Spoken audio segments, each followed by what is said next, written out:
Halo sahabat kelas 10, salam jumpa dalam catatan si perantau. Salam belajar. Hari ini secara khusus kita akan belajar sejarah. Sedikit materi penghantar untuk membantu membuka pemahaman kita mengenai sejarah. Mari kita mulai.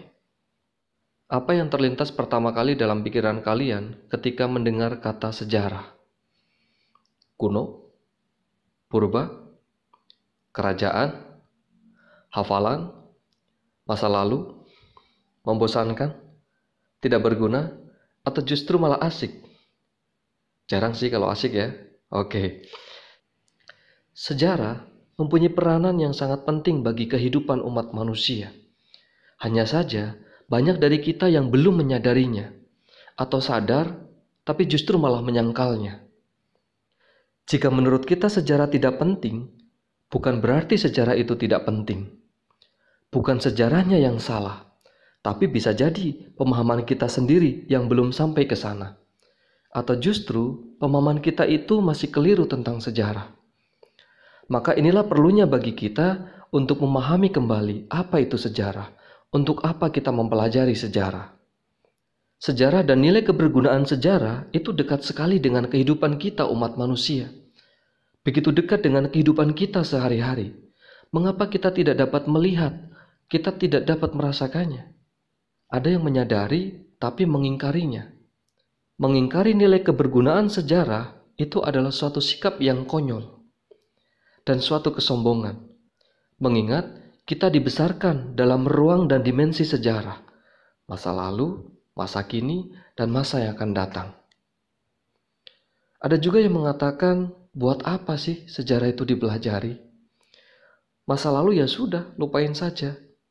Nah, dalam hal ini saya ingin mengatakan, orang yang mau berusaha melupakan masa lalu adalah orang yang lupa untuk bersyukur karena ingin melupakan apa yang telah Tuhan beri selama ini di hari yang telah lalu.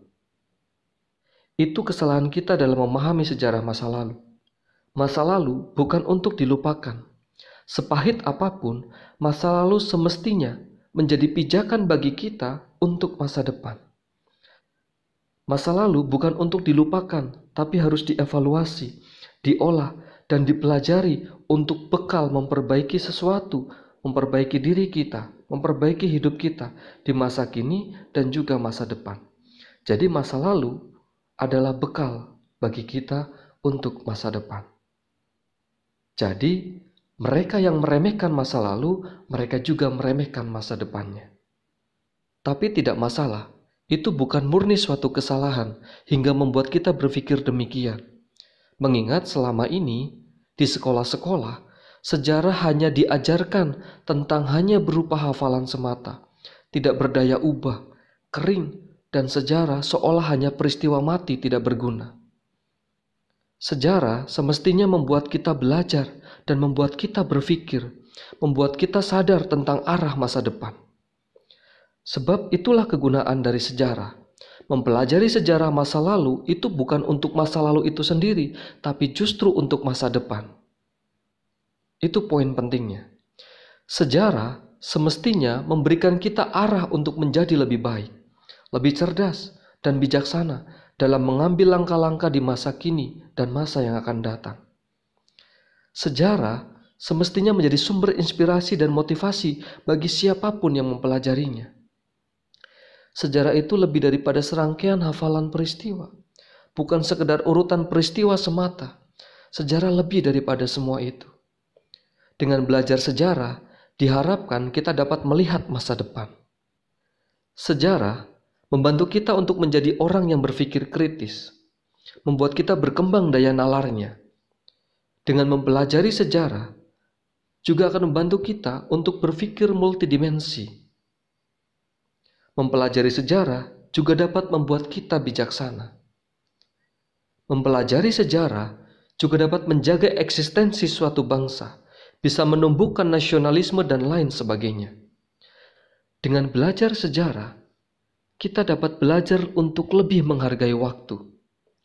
Sebab dengan belajar sejarah itu dapat memberikan kita kesadaran waktu. Banyak sekali kegunaan sejarah. Semua itu berguna bagi kehidupan kita secara pribadi atau bahkan yang lebih luas lagi sebagai suatu bangsa. Sekuat apapun kita menyangkal nilai kebergunaan sejarah, sejarah tetap berguna. Hari ini, esok, dan seterusnya. Nanti kita akan menemukan jawabannya pada pertemuan selanjutnya. Kegunaan sejarah ibaratnya seperti ini. Ibaratnya seperti kita sedang berjalan ke depan. Di depan kita adalah hutan. Kita berjalan terus masuk ke hutan itu. Jika kita tidak melihat dan mengingat jejak perjalanan kita itu, kita dapat tersesat di dalam hutan itu. Kita bisa bergerak ke depan, kita bisa tahu arah ke depan, sebab ada kesadaran dan ada ingatan akan sesuatu yang telah kita lakukan sebelumnya.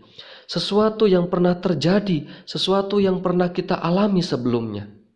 Itulah makna sejarah secara sederhana, yaitu sesuatu yang telah terjadi.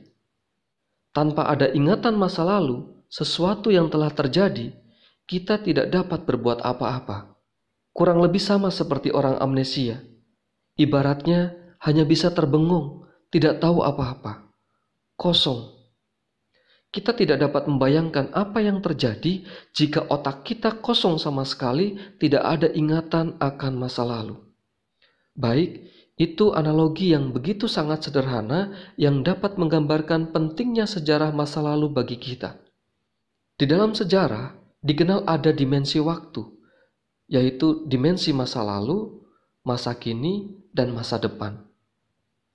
Hari ini adalah serangkaian peristiwa yang terjadi berkesinambungan dari hari kemarin dan akan mempengaruhi di hari yang akan datang atau masa depan. Peristiwa hari ini dipengaruhi oleh peristiwa di hari yang telah lalu. Maka dari itu, saya mengajak saudara sekalian untuk berselancar ke masa lalu, untuk berkunjung ke rumah masa lalu, mencari suatu peristiwa yang terjadi di masa lalu yang sadar atau tidak sadar telah mengubahmu hingga membuatmu menjadi seperti sekarang ini. Entah perubahan positif, entah perubahan negatif, beranilah untuk menemukannya dan menuangkannya dalam bentuk tulisan. Paham ya? Setelah dikemas dalam bentuk tulisan, segera langsung kirim lewat email. Sekali lagi, tuliskan peristiwa atau cerita hidupmu yang berkesan di masa lalu yang menurutmu itu telah mengubahmu, membuatmu menjadi orang yang seperti sekarang ini. Bisa juga karena seseorang, bisa karena orang tua dengan nasihat-nasihatnya, bisa cerita dengan teman yang mengubah hidupmu hingga hari ini, atau orang spesial boleh. Apapun itu, apapun yang menurutmu telah mengubah hidupmu, tuangkanlah dalam bentuk tulisan atau cerita, lalu dikumpulkan. Baik, terima kasih atas perhatiannya pada kesempatan kali ini. Jangan lupa bantu subscribe, like, komen, dan bantu sebarkan link ini ke teman-teman atau kenalan biar channel ini dapat berkembang. Terima kasih, salam belajar.